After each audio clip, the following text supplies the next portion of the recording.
प्रेम से बोलिए मानव भगवान की जय। जय।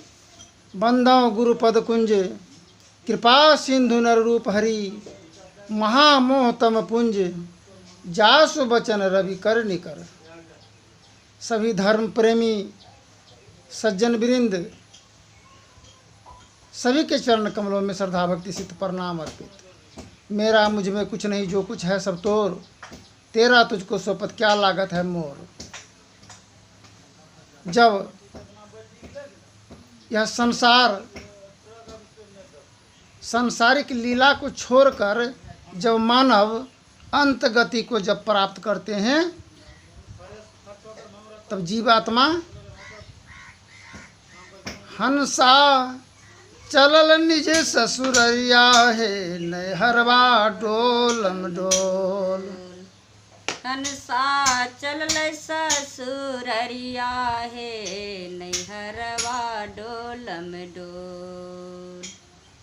माथ पकड़ के माता रोवे, गोर पकड़ के तिरिया। माथ पकड़ के माता रोवे, गोर पकड़ कर तिरिया। हाथ पकड़ के बहन सब रोवे, कोई नहीं गुहरिया हो, नहरवा डोलम डोल। हाथ पकड़ के माता रोवे, बाह पकड़ के बहिन, गोर पकड़ के तिरिया रोवे। बिछरल जोरी मोर है, नैहरवा डोलम डोल। हंसा चलल ससुररिया है, नैहरवा डोलम डोल। तो जब सारे संपत्ति धन सभी जब छोड़ करके जीवात्मा जाने लगता है, साथ क्या जाता है? यही कर्म धर्म जो किए हैं वही साथ जाएगा। कमजोरी, किसी का कमजोरी को अगर कोई जान लेता है तो उसका वो मोहताज बन करके रह जाता है। तो मानव का कमजोरी क्या है और ईश्वर परमात्मा का कमजोरी क्या है? ईश्वर परमात्मा का कमजोरी यही है कि वो अपने से कोई काम नहीं करते हैं, जो भी कराते हैं तो हम ही लोग से कराते हैं। और शैतान नियुक्त किया गया है जो हर प्रकार से पाप और गुनाह हमसे करते हैं, और भाई भाई से जलन डहा, भाई बंधु माता पिता सभी से ईर्ष्या द्वेष क्रोध विरोध अहंकार घमंड छल प्रपंच के द्वारा अपने जीवन को रसातल की ओर ले जाते हैं। हम लोग ईश्वर का यह कमजोरी है, जो भी कराते हैं हम लोगों से ही कराते हैं। अपने से करने का क्षमता ईश्वर को नहीं है। मानव का कमजोरी क्या है? वो केवल राम नाम, ईश्वर के नाम के गुणगान में सिर्फ लगे रह जाते हैं, लेकिन ईश्वर का काम जो है वह काम करने के लिए नहीं जानते हैं। यही कमजोरी मानव का है। कोई माता पिता का काम अगर पुत्र पूर्ण रूपेण दायित्व के साथ निर्वाहन करने लगे तो माता पिता स्वतः ही अति प्रसन्न हो जाएंगे। जो चाहेंगे वह पुत्र के लिए तत्पर रहेंगे देने के लिए। सिर्फ पिताजी माताजी चरण कमलों में श्रद्धा भक्ति सिद्ध प्रणाम अर्पित अगर किया जाए, उनका काम उल्टा किया जाए, तो क्या माता पिता क्या प्रसन्न रहेंगे? ठीक यही हम लोगों का कमजोरी है। हम लोग ईश्वर परमात्मा का काम नहीं करते हैं, उसका सिर्फ नाम जानते हैं जप तप करने के लिए।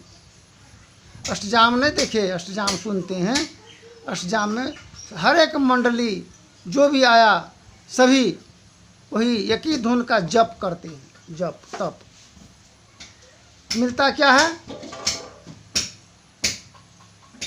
समस्या ही समस्या, परेशानी ही परेशानी। कौन उदाहरण किसको मिला है शांति चैन सुकून? कोई बताए तो। पारिवारिक जीवन में दरार कैसे होता है, घर फूटता कैसे है, जुटेगा कैसे?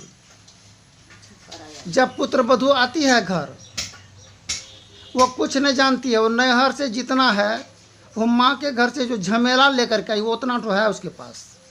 बाद बाकी पूरा होता उसको ससुराल में। अगर कोई गृह स्वामी को, अपने पतिदेव को, अपने पिता को अगर अनादर करे, स्त्री या पुत्री या पुत्र, उसी जगह पुत्र वधू को मौका मिल जाता है अपना हाथ ऊपर करने का। एक बार अगर हाथ ऊपर हो गया तो मरते दम तक किसी को बस चलने के लिए नहीं देगी। कितनों चिल्ला करके रह जाइए आप, ये को बात नहीं चलेगा। तब वो नहरा पक्ष का आदमी ले करके आपका घर को सर्वनाश सोहाय नमः।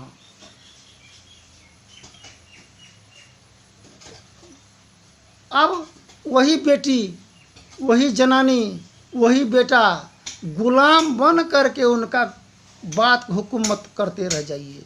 वही बेटी जो घर, वही पत्नी जो घर को घर नहीं समझी, परिवार को परिवार नहीं समझा, यहीं से समस्या शुरू हो जाता है, परेशानी का। मरते दम तक पाप का बोझ लेकर के जीवन से हम लोग चले जाते हैं। संत मता बिनु गति नहीं, सुनो सकल दे कान, जो चाहो उद्धार को बनो संत संतान। में ही राज्य है, संत मता कर गाई, सबको दियो सुनाई के, अब ते रहू चुपाई। प्रेम से बोलिए मानव धर्म सनातन विचार की जय। इस सनातन विचार है, सनातन विचार, मानव धर्म। सबसे बड़ा धर्म क्या है? सबसे बड़ा धर्म है दया। सबसे बड़ा दान है क्षमा। कोई कितना हो गलती किया, अगर उसको क्षमा कर दीजिए, बहुत लाख लाख उपकार आपका हो जाएगा। हम लोग जब गलती करते हैं तभी हमको थाना, कोर्ट, कचहरी, अदालत का चक्कर काटना पड़ता है।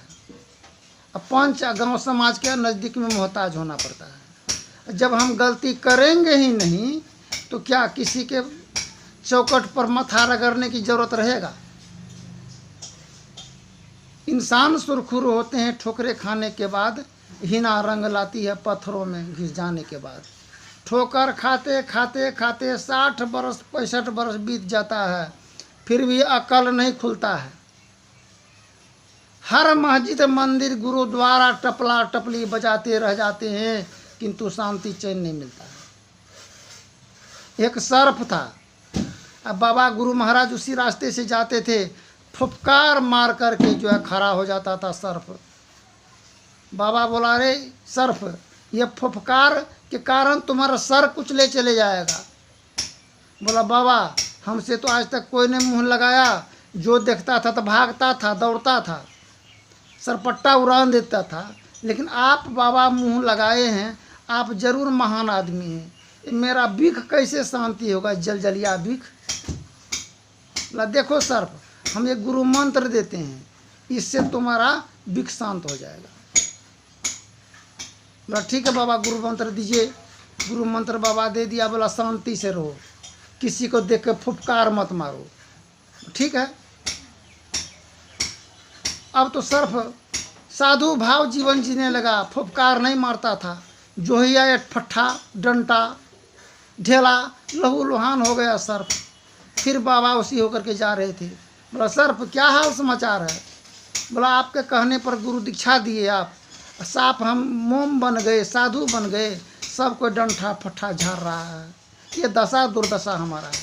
अरे देखो, हल्का फल्का फुफकार रखो, डंक मारने की फुफकार को काम नहीं करना है। हल्का फल्का साफे तुम साधु बन गए, तब न तुम्हारा ये गति दुर्गति हुआ। तो साधु साधु क्या कहो, साधु अपना शरीर, जिभ्या इंद्रिय साध लो, आप हैं दास कबीर। इंद्रिय किसे कहते हैं? आँख भी इंद्रिय है, कान भी इंद्रिय है, जुबान भी इंद्रिय है, लिंग गुदा ये सभी इंद्रिय है। सब अपने अपने कार्य में मशगूल है। किसी से किसी को ईर्ष्या और द्वेष नहीं है। हम लोग आपस में द्वेष क्यों रखें? क्यों दूजा भाव रखें? क्यों अपने आप का, अपने सर्वस्व को गंवा लें? फिर दूसरा दिन जो होगा थोड़ा बहुत बोलेंगे। धन्यवाद। जय हिंद, जय भारत।